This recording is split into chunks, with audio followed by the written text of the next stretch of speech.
Welcome to my YouTube channel History Mantra. और इस video में हम बात करने वाले हैं गुप्तकालीन अर्थव्यवस्था की। गुप्तकालीन अर्थव्यवस्था पे जो है ये दूसरा वीडियो है। इससे पहले हमने गुप्तकालीन कृषि के ऊपर बात करी थी।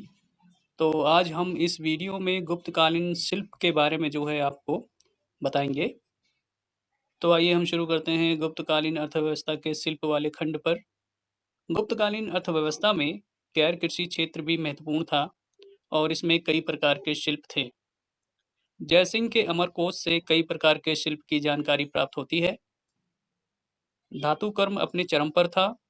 उदाहरण के तौर पे 5वीं शताब्दी का मेहरौली का लौह स्तंभ अभी भी जंग रहित है। कर्मकार व लोहकार का अर्थ लोहार से था। वकाटक अभिलेख में लोहनगर का उल्लेख है, जिसका अर्थ है लोहारों की बस्तियां। स्वर्णकार व कांस्यकार का अर्थ था सुनार व ठठेरा। इष्टकपल्ली का अर्थ ईंट बनाने वालों से था। लवण तेली का अर्थ नमक व तेल का व्यापार करने वाले व्यापारियों से था। नमक के उत्पादन का उल्लेख गुप्त काल के कई अभिलेखों से मिलता है। भूमिदान प्राप्त करने वालों को नमक पर कर इत्यादि नहीं देना होता था। इस काल में कुंभकारी भी प्रचलित थी। राजघाट, अहिछत्र व भीटा से मृद भांडों की प्राप्ति होती है।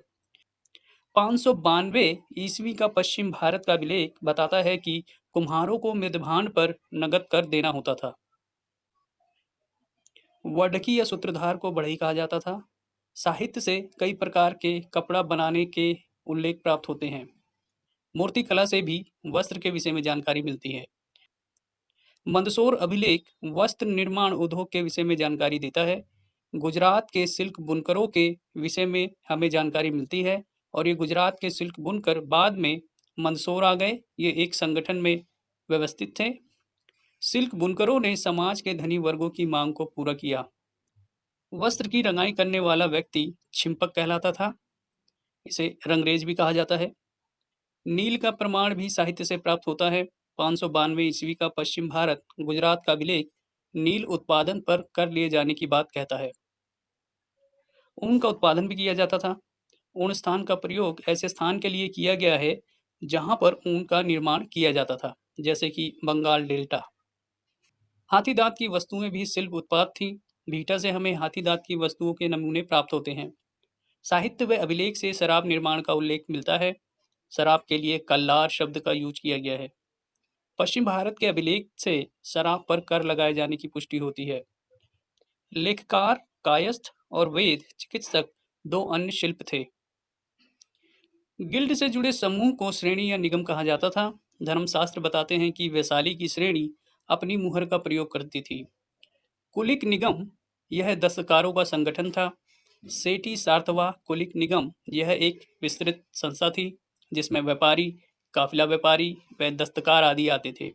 कुम्हारों की श्रेणी, इसका उल्लेख नासिक अभिलेख से मिलता है। तेलियों की श्रेणी का उल्लेख बुलंदशहर के अभिलेख से प्राप्त होता है।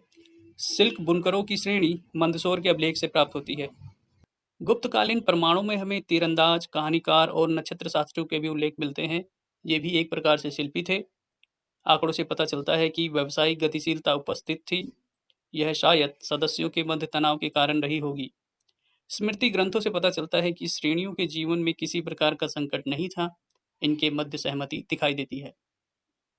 अभिलेखों से पता चलता है कि श्रेणियों को निरंतर व्यक्तिगत द्वारा नगद राशि प्राप्त होती थी और वार्षिक ब्याज आदि भी दिया जाता था।